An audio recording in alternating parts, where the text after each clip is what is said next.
Ouvrons notre Bible au livre de 2 Samuel 18. 2 Samuel 18. L'exécution divine d'Absalom.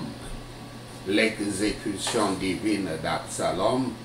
2 Samuel 18, versets 1 à 8. L'armée d'Absalom vaincue. Versets 1 à 5. David est sagement conseillé en raison de son statut de cible prioritaire de rester en retrait pendant que ses hommes vont au combat. Alors que les hommes de David se retirent pour combattre les hommes d'Absalom, David les charge de traiter doucement Absalom. Tout le monde entend ces paroles. Quelle différence avec le conseil d'Ahitophel au chapitre 17, verset 2, qui a l'intention de tuer David seul et de laisser le reste du peuple en vie. David permet à ses hommes de tuer un autre Israélite, mais pas son fils, le chef de la rébellion. En d'autres termes, il commande à ceux qui risquent leur vie de se battre, mais de ne pas se battre pour gagner, pour la victoire. Voyez comment David rend le bien contre le mal. Absalom voulait n'avoir que David tué. David ne voulait avoir que Absalom épargné. Cela semble être une ressemblance avec la méchanceté de l'homme vis-à-vis de Yahweh et la pitié de Yahweh envers l'homme. Donc, il est difficile de dire ce qui est le plus étonnant. Les forces d'Absalom souffrent une grande défaite, non seulement par la main des hommes de David, mais même par la main de la forêt elle-même.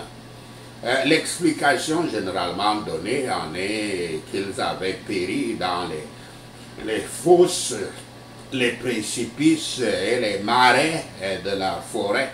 Mais cela semble peu probable.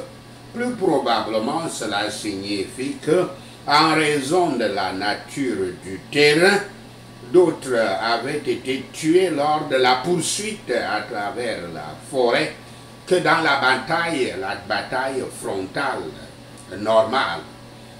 C'était en fait la main de Yahweh qui utilisa l'arbre de la forêt. Les hommes d'Absalom ne sont pas formés pour ce genre de guerre. Au total, 20 000 hommes meurent dans ce massacre. C'est une grande victoire pour David et une défaite dévastatrice pour Absalom. Maintenant, les Israélites voient ce que c'est que de prendre un conseil contre Yahweh et son oint.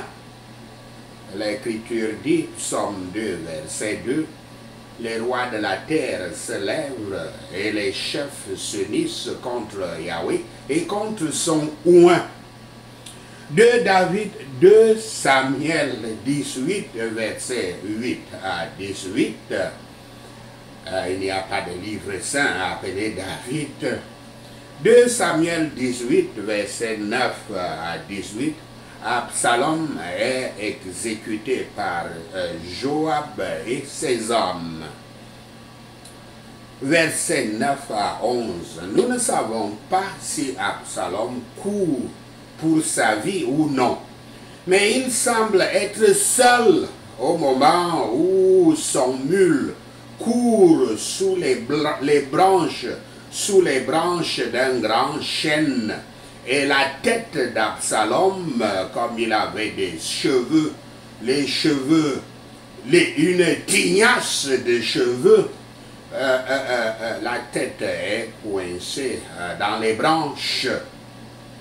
Aucun des hommes d'Absalom ne semble être là pour le sauver. Ils fuyaient tous pour leur vie. Un des hommes de Joab vient auprès d'Absalom et il le rapporte à son commandant. Joab, le commandant, s'énerve que le jeune homme n'a pas tué Absalom sur place. Verset 14. Il est ironique que ce Joab qui tue Absalom, c'est le même Joab qui orchestra l'amnistie pour Absalom et l'avait ramené à Jérusalem. Cependant, pour tout ce que Joab avait fait pour Absalom, cet homme, non seulement une fois avait mis le feu sur son champ d'orge afin de le forcer à plaider son cas devant le roi David, il s'est mis à sortir le trône de son père, des mains de son père, et à mettre un autre comme commandant des forces israélites, comme cela est dit au chapitre 16, versets 9 à 18. Joab qui tue un homme juste, Uriah ou Uri, à la demande de David, tue maintenant le fils de David en violation directe des ordres de David. David qui a abusé de son autorité presque absolue pour prendre la femme d'Uriah et faire tuer ce dernier sous le commandement de Joab, est impuissant pour sauver son propre fils de la mort de la main de Joab. Que les jeunes regardent Absalom suspendu, accroché à un arbre, maudit, abandonné du ciel et de la terre, et par là qu'ils lisent la version de Yahweh pour la rébellion contre les parents.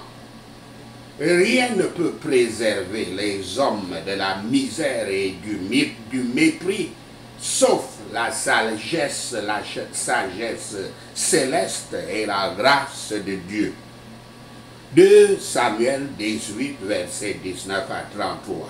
La souffrance de David. Versets 18 à 29. Joab connaît bien son roi. Il sait que David ne prendrait pas la nouvelle de la mort d'Absalom à la légère. Il le sait. Alors, c'est pourquoi il est réticent à envoyer Ahimaas, fils de Zadok le prêtre, à David avec les nouvelles. C'est aussi pourquoi Ahimaas rappelle sa réponse à la question spécifique de David concernant la sauvegarde d'Absalom. David attendait les, je cite, bonnes nouvelles du résultat de la bataille. Dans ce texte, il y a plus d'espace consacré aux messagers qui apportent la nouvelle à David qu'à la guerre entre les deux armées opposées, y compris la mort d'Absalom. Le texte met l'accent sur les bonnes nouvelles. La bonne nouvelle qu'Ahimaas annonce au roi David est que Yahweh lui a donné la victoire par la mort de son fils.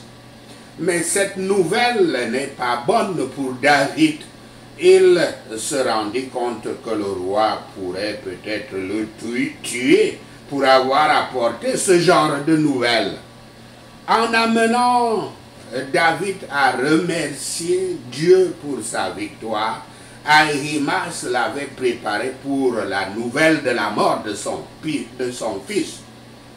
Plus nos cœurs sont fixés et agrandis en action de grâce envers Yahweh pour nos miséricordes, mieux nous devrons être avec patience dans les afflictions mélangées avec eux. La délicatesse de la communication d'Ahimaas était constituée par la simplicité indubitable indubitable du Couchite, un soldat noir africain. Aux nouvelles du Couchite, David répond avec la même question qu'auparavant. Mais ce messager n'apprécie pas l'état des sentiments du roi et répond avec une clarté suffisante, bien que dans une phrase courtoise, qu'Absalom est mort. Le Couchite ne joue pas à la politique sale en cachant la vérité sur la mort d'Absalom. Le Couchite donne l'information de la manière la plus respectueuse et diplomatique afin de rendre la vérité digeste au roi. Il l'exprima de telle manière que David ne pouvait pas être mécontent du messager, bien que le message lui ait été pénible et qu'il y ait eu risque que le roi puisse aller contre le tueur. Certains pensent que le souhait de David surgit du souci de l'état éternel d'Absalom, mais il semble plutôt avoir parlé sans avoir réfléchi. Il doit être blâmé d'avoir une aussi grande affection pour un fils sans gratitude, et aussi pour se quereller avec la justice divine et pour s'opposer à la justice de la nation qui, en tant que roi, dont en tant que roi, il devait administrer et qui devait être préféré par rapport à l'affection naturelle. Mais les meilleurs hommes ne sont pas toujours dans une bonne forme. Nous sommes aptes à trop nous plaindre pour ce que nous avons trop aimé. Mais alors que nous apprenons cet exemple pour regarder et prier contre l'indulgence pécheresse et la négligence de nos enfants, ne devrions-nous pas en David percevoir une ombre de l'amour du Sauveur Yahshua Christ? Car le Fils de Dieu avait pleuré, avait prié et même avait subi la mort pour l'humanité, bien que pleine de rebelles et des ennemis vilains. Sachez cela, et le Seigneur Yahweh vous bénira. Prenons ces points de prière. Prions. Parce que je rends le bien pour le mal, Père Yahweh, récompense-moi avec des victoires. Au nom de Yahshua, je ferai attention de ne pas prendre conseil contre Yahweh et son oint au nom de Yahshua. Je prie. Tout pouvoir prenant conseil contre ma vie, Père Yahweh, abat-le au nom de Yahshua. Toi, cet homme fort, me poursuivant obstinément, Yahweh Shaphat, notre juge, accroche-le sur le chêne au nom de Yahshua. Toi, ce jeune homme, cette jeune femme, en rébellion contre tes parents, le Seigneur déteste ta conduite au nom de Yahshua. Avec ta sagesse et ta grâce céleste, Père Yahweh, garde-moi de la misère et du mépris au nom de Yahshua. Tout ennemi faisant rage, tout ennemi enragé contre moi, Père Yahweh, vainc-le et donne-moi la victoire au nom de Yahshua.